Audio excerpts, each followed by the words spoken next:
नमस्कार, मैं डॉक्टर अर्चना टुटेजा आज फिर से आपके लिए एक जानकारी लेकर आई हूँ।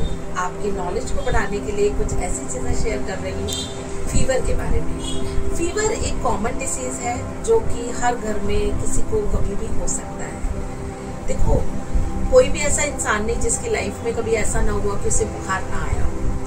तो सिंपल फीवर होता है जिससे कि हम एक दिन के लिए या 2 दिन के लिए भी उसको बोलते हैं, वो भी एक फीवर होता है।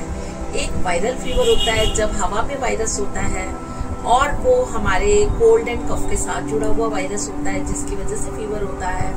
और तीसरा एक टाइफाइड फीवर के बारे में आज बात करेंगे। तो सबसे पहले हम बात करेंगे एक सिंपल फीवर के बारे में। सिंपल फीवर क्यों होता है? हम लोग डेली रूटीन की जिंदगी में काम भी कर रहे हैं, मेहनत भी कर रहे हैं, लेकिन उसके लिए हम अपना ध्यान नहीं रखते, अपने खाने पीने का ध्यान नहीं रखते, या फिर हम टाइमली अपना न्यूट्रिशन नहीं लेते हैं, टाइमली हम खाना फूड अपना टाइम पर नहीं खाते हैं। लंच डिनर स्किप हो गया, कभी बाहर का कुछ खा लिया, उससे क्या होता है हमारे पेट में अपच हो जाती है। तो खाना ना पचने की वजह से हमारे पेट में कुछ गर्मी बढ़ जाती है, हीट बढ़ जाती है, एसिड्स बढ़ जाते हैं, जिसकी वजह से हमारी आंतों के अंदर हल्की हल्की सूजन आने से यूरिन का आउटपुट कुछ कम हो जाता है, जिससे लिवर में गर्मी बढ़ने से प्रॉब्लम आती है और हमें ऐसे लगता है हमें फीवर हो रहा है, हमारा शरीर टूटने लग जाएगा। शरीर टूटने की वजह से हमें लगता है कि हमें बुखार है। ये बुखार 101 से 103 तक भी चला जाता है, लेकिन इसकी ज्यादा ब्याद नहीं होती अगर आप अपने फूड को टाइमली कर देते हो, पानी थोड़ा ज्यादा पीते हो, हल्की हल्की दवाई लेते हो, तो आप एक दिन में ठीक हो जाते हो। सेकेंडली हम बात करेंगे कि कोई भी फीवर ऐसा अगर हमारा 15 से 20 दिनों तक चला जाता है और वो नहीं आराम हो रहा है, वो फीवर 104-5 तक भी जाता है, जिसमें हल्के हल्के दाने होते हैं बॉडी के ऊपर, लाल लाल छोटे छोटे दाने ब्राउन कलर में हो जाते हैं या धब्बे पड़ जाते हैं, उसको हम टाइफाइड फीवर कहते हैं। उसके टाइफाइड फीवर में हमारी आंतों में कई बार कोई कीड़ा भी होता है जो कि अंदर आंतों की सूजन पैदा कर देता है, जिससे हमारा लीवर अपसेट हो जाता है।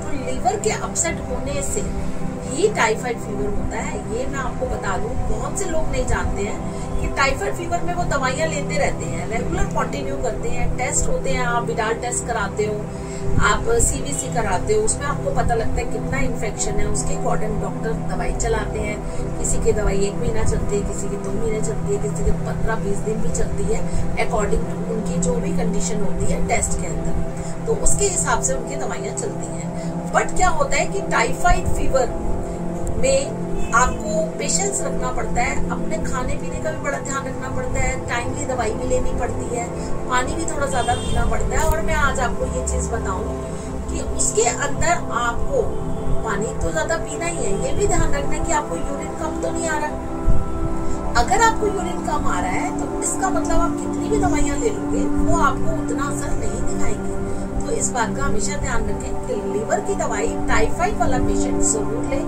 ये मैं पर्सनली आपको रेकमेंड करूंगी कि लिवर के लिए जरूर वो मेडिसिन ले। और इसमें भुइयां आंवला, जो कि बहुत कॉमन है प्लांट, कहीं कहीं मिल जाता है, उसके आप पत्ते भी उबाल के ले सकते हो पानी में, वो भी आपको बहुत हेल्प करेगा। एंटीऑक्सीडेंट चीजें हैं, करी पत्ता है, या अपने डेली न्यूट्रिशन में ऐड ऑन करें, पानी ज्यादा पिए। और इसके अलावा हम इसको एंटेरिक फीवर भी बोलते हैं। ये अंदर अंदर शरीर में बुखार लगा रहता है। बुखार ठीक होने के बाद भी, टेस्टों में ठीक होने के बाद भी आपको लगेगा नहीं मेरा शरीर गर्म है और ये ठीक नहीं हो रहा है या फीवर इसमें नहीं जा रहा है। बट ये कुछ टाइम के लिए होता है, अगर हम सावधानी बरतें और थोड़ा सा न्यूट्रिशन पे ध्यान दें तो ये ठीक हो सकता है। तो आपको आज मैंने फीवर की जानकारी दी।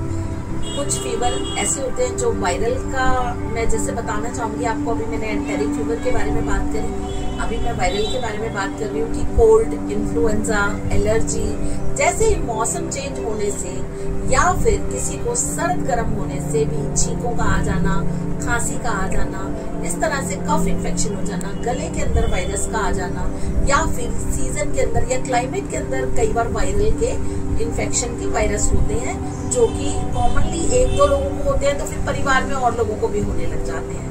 तो वायरल फीवर के अंदर भी मेडिसिन को आप 4 से 5 दिन तक कंटिन्यू कर सकते हैं, 1 हफ्ते तक भी ले सकते हैं।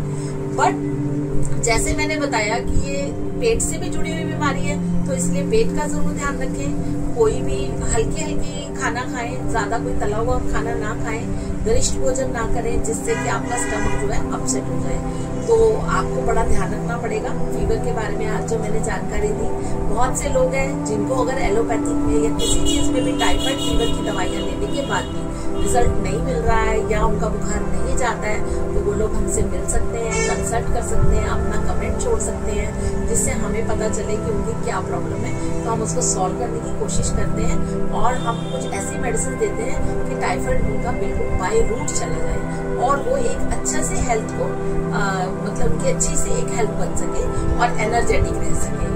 तो आपको अगर हमारा वीडियो अच्छा लगा है तो प्लीज इसे लाइक जरूर करें।